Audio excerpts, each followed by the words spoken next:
I'm going to tell you something I've never said out loud, something that sits heavy in my chest at 3 in the morning when I can't sleep, something that makes me feel like a terrible person for even thinking it. Last Tuesday, my husband of 26 years asked me what I wanted for dinner, and I realized we'd had this exact same conversation every Tuesday for the past 5 years. Same tone, same slight irritation in his voice, same half-hearted suggestions from me. And in that moment, standing in our kitchen, surrounded by the life we'd built together, I felt completely alone. If you're listening to this and your heart just skipped a beat, if you're thinking, "Oh my God, she's talking about me," then you're exactly where you need to be, because today we're going to talk about the marriage you never talk about.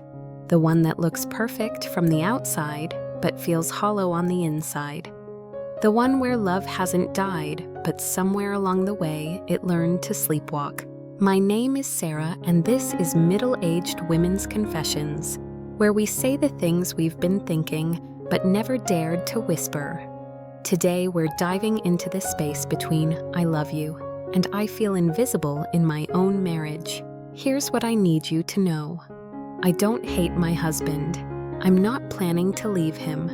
I'm not having an affair or fantasizing about divorce lawyers. What I am doing is living in a marriage that feels like we're two actors who've been performing the same play for so long that we've forgotten there was ever a time when the words felt real. We have our routines. Coffee in the morning where he reads his phone and I check my email. Quick peck goodbye, text about dinner plans. Evening TV where we sit on opposite ends of the couch, him watching sports, me scrolling through social media. Bedtime conversations about tomorrow's schedule. Repeat. When did "how was your day" become a question we ask but don't really want answered? When did "I love you" become something we say at the end of phone calls, automatic as breathing? But just as unconscious, I caught myself the other day analyzing couples at restaurants, the young ones leaning across tables, finishing each other's sentences, laughing at inside jokes. Then the couples our age, sitting in comfortable silence that looked less like peace and more like resignation. And I wondered which one we were becoming. The hardest part isn't that we fight. We don't fight anymore. We've learned to navigate around each other's irritations so smoothly that we barely touch emotionally or physically.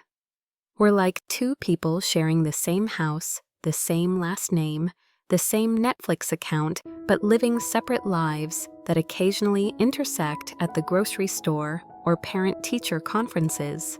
But here's what I'm learning, and here's what I want you to understand. If you're nodding along right now, this isn't a failure, this isn't a crisis. This is what happens when two people spend decades pouring all their energy into building a life, raising children, advancing careers, and managing households. And somewhere in all that beautiful, exhausting work, they forget to tend to the thing that started it all. We became a team, an efficient, well-oiled machine designed to handle mortgages, and teenagers and aging parents, and all the beautiful, messy logistics of a shared life. But teams accomplish goals together. Lovers discover each other. And discovery requires curiosity, and curiosity requires time and attention, and the kind of presence we haven't given each other in years. I think about the woman I was when we met. I was 24, working at a bookstore, reading poetry in coffee shops, staying up until 2 in the morning, talking about everything and nothing. He would drive across town just to bring me soup when I had a cold. We would spend entire weekends in bed, not just making love, but talking, dreaming, planning adventures we were going to take. That woman feels like someone I knew in college, someone I lost touch with gradually, the way you lose touch with friends when life gets busy. Except I didn't just lose touch with her. I became someone else entirely.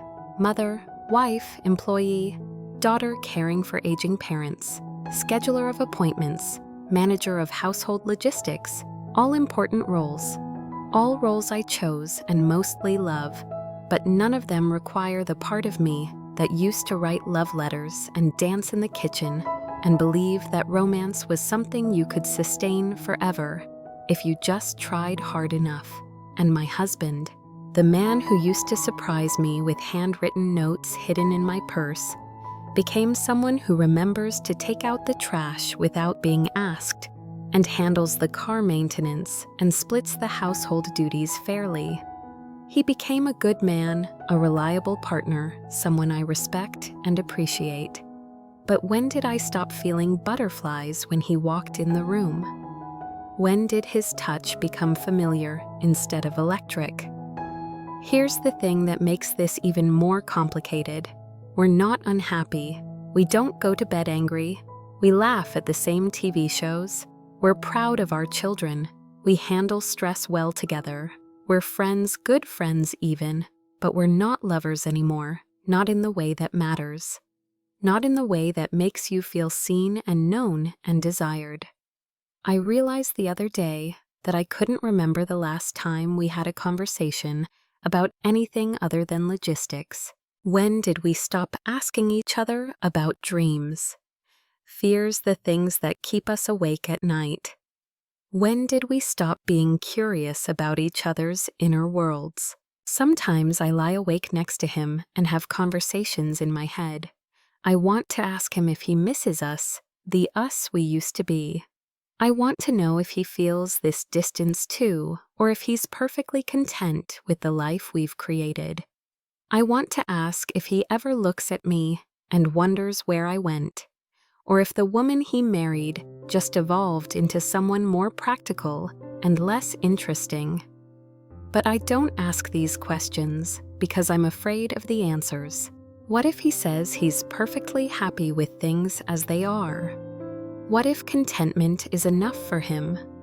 What if he tells me he stopped seeing me as a woman and now just sees me as his wife, and he doesn't understand why that bothers me? Or worse, what if he says he feels it too? This distance, this sense that we're going through the motions. What if he admits that he misses the woman I used to be, the one who wore red lipstick and read him poems and believed that love was an adventure? What then? How do you find your way back to people you used to be when life has made you into people you barely recognize? The voice in my head says, I should be grateful. We have a good marriage by most standards. We don't fight about money. We agree on how to parent our children. We support each other's goals. We're not dealing with addiction or infidelity or abuse. We're lucky, that voice says. Stop looking for problems where none exist.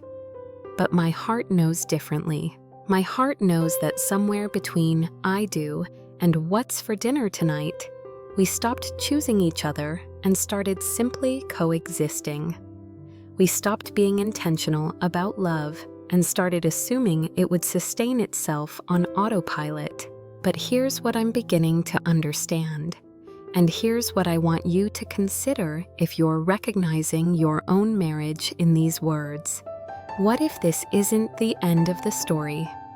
What if this is actually the beginning of a different chapter? What if the reason we can see this distance clearly is because we've grown wise enough to recognize what's missing? What if the fact that we're not content with settling means there's still something in us worth fighting for? I've been married long enough to know that love isn't just a feeling. It's a choice you make every day, sometimes every hour. And maybe the reason our marriages feel like habit is because we've been choosing the wrong things. We've been choosing efficiency over intimacy, comfort over curiosity, security over surprise. What if instead of mourning the lovers we used to be, we became curious about the lovers we could become now? What if all this life experience, all this hard-won wisdom, all this knowledge of each other's strengths and weaknesses could actually make us better partners than we were at 24? What if the problem isn't that we've grown apart, but that we've grown up and forgotten to invite each other along for the journey? I'm not suggesting it's simple. I'm not promising easy solutions or quick fixes. But I am suggesting that recognizing the problem is the first step towards solving it. And the fact that you feel this distance, the fact that you want something more, means that the part of you that believes in love, in connection, in the possibility of being truly known by another person, is still alive. If you're listening to this and thinking, yes, exactly, I want you to know something. You're not broken. Your marriage isn't doomed. You're not asking for too much when you want to feel seen and desired and known by the person you share your life with. You're also not alone. So many of us are walking around feeling invisible in our own marriages, wondering if this is just what happens when the honeymoon phase ends and real life begins. But what if real life could include both responsibility and romance? What if maturity could coexist with mystery? Here's what I'm going to try, and maybe you'll try it with me. This week, I'm going to ask my husband one question that has nothing to do with schedules or logistics or anything we need to accomplish together. I'm going to ask him about something he's been thinking about lately, something he's excited about, something that makes him who he is beyond being my husband and our children's father. And I'm going to tell him something true about myself, something he might not know, something that reminds both of us that there are still unexplored territories in the people we've known for decades. Small steps, but maybe that's how you find your way back to each other. One real conversation at a time. If this episode spoke to you, if you found yourself nodding along, if you felt less alone for 17 minutes, I'd love to hear from you in the comments. Share your story. Tell me about the marriage you never talk about. Let's create a space where we can be honest about the complicated beauty of long-term love. And if you want to keep having these conversations, if you want to explore more of the things we think, but never say subscribe to our YouTube channel, because these stories, your stories, our stories, they matter. And sometimes speaking them out loud is the first step toward writing a different ending. Until next time, remember that wanting more from your marriage doesn't make you ungrateful. It makes you human. And being human, even in the middle of a perfectly imperfect marriage, is always worth honoring. And